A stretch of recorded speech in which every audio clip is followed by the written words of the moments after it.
Hello everyone, welcome back to my Shanghai Day 2. After a good night's rest, it's a new morning, and we're getting ready to head out once again. Today, we're returning to Nanjing Pedestrian Street to explore what we didn't get to finish yesterday. Now, let's go see more of Shanghai together. It was still early, but the city was already waking up, people walking, chatting, and enjoying the cool morning air.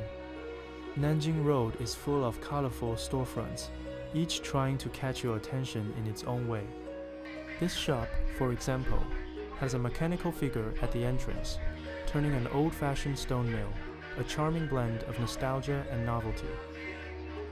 A little further ahead stood a storefront that instantly drew everyone's eyes, bright, cheerful, and full of color, with a giant white mascot at the entrance and rows of spinning bunny figures turning in a Ferris wheel motion along the pillars.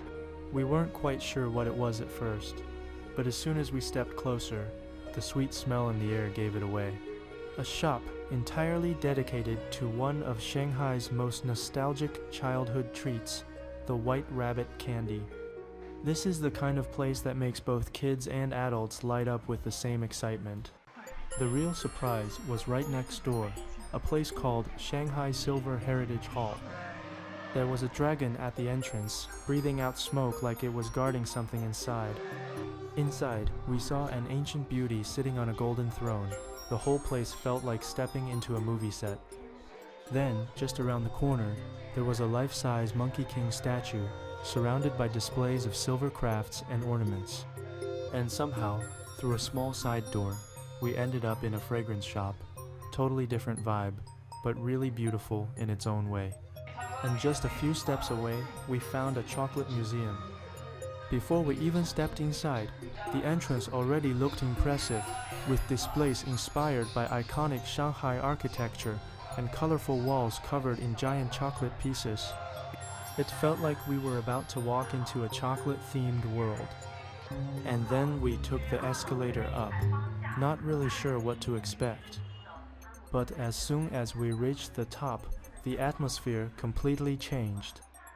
It felt like stepping into a tropical jungle, with hanging vines, warm light, and the sound of birds echoing all around. The displays showed where cacao is grown across the world, and how the story of chocolate began deep in the rainforest. One corner displayed real cacao leaves and pods under glass domes, showing how each part of the plant plays a role in making chocolate. Then the path led us deeper into the cocoa cave, where machines showed every step of chocolate making, roasting, grinding, mixing, everything brought to life with lights and sounds. And at the end of the tunnel, a gallery of chocolate art, castles, clocks, and even paintings, all crafted entirely from chocolate. This museum turned out to be way more detailed and creative than I expected, educational, whimsical, and one of the sweetest surprises of the day. After leaving the museum, we kept walking toward the Bund. The street opened up to that iconic skyline, where old Shanghai meets the modern city. On the way, we passed the Peace Hotel, one of Shanghai's most legendary landmarks.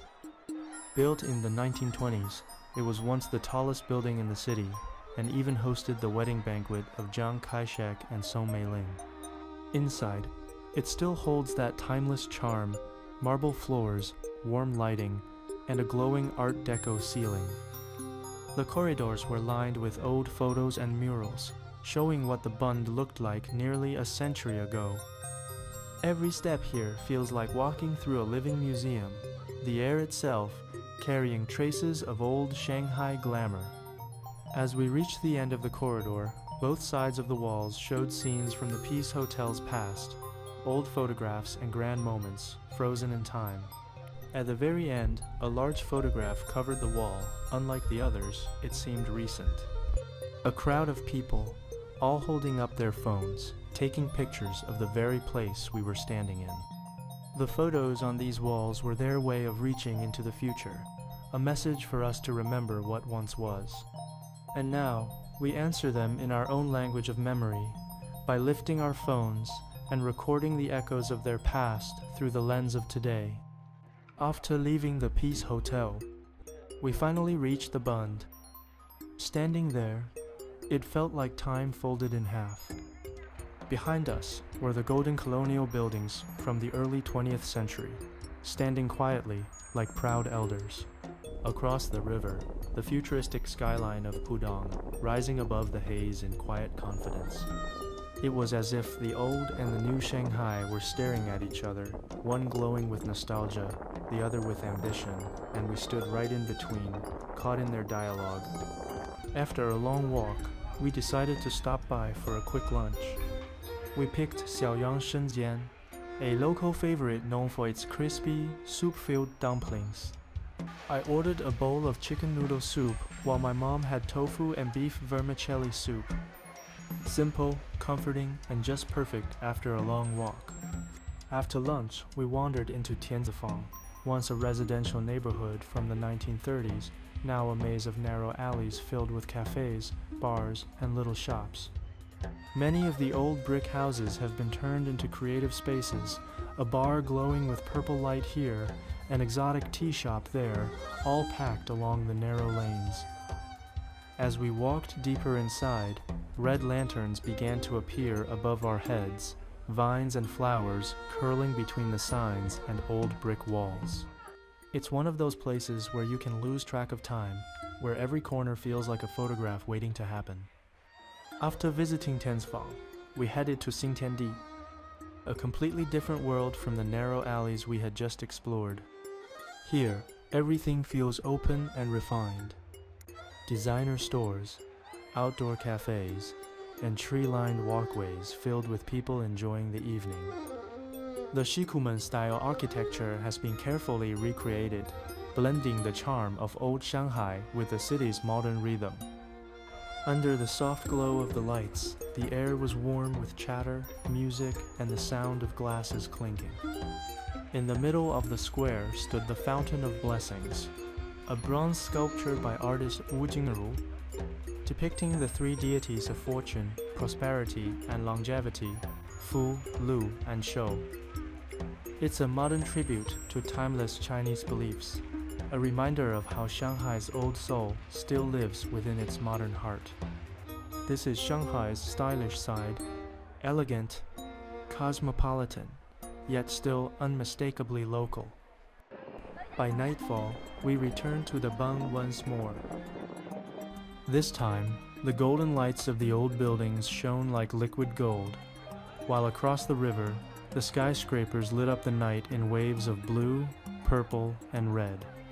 Standing there, between two skylines, one of history, one of tomorrow, I felt the heartbeat of the city. Watching the calm river brings a quiet sense of peace. Moments like this remind you why Shanghai is so unforgettable. Not just for its skyline or lights, but for the feeling it leaves with you. Of standing between the past and the future, watching the river carry the city's stories onward into the night. At the airport the next day, our trip came to an end. We went into the VIP lounge. The food was basic but decent, and there was a corner with massage chairs and a TV playing an overly dramatic soap opera. For a moment, we thought it was all free with our credit cards, until a month later when we got billed 800 NT. But honestly, after all the walking we did these past few days, it still felt like a nice little reward for ourselves. Thank you for exploring Shanghai with me, a city where the past and the future walk side by side.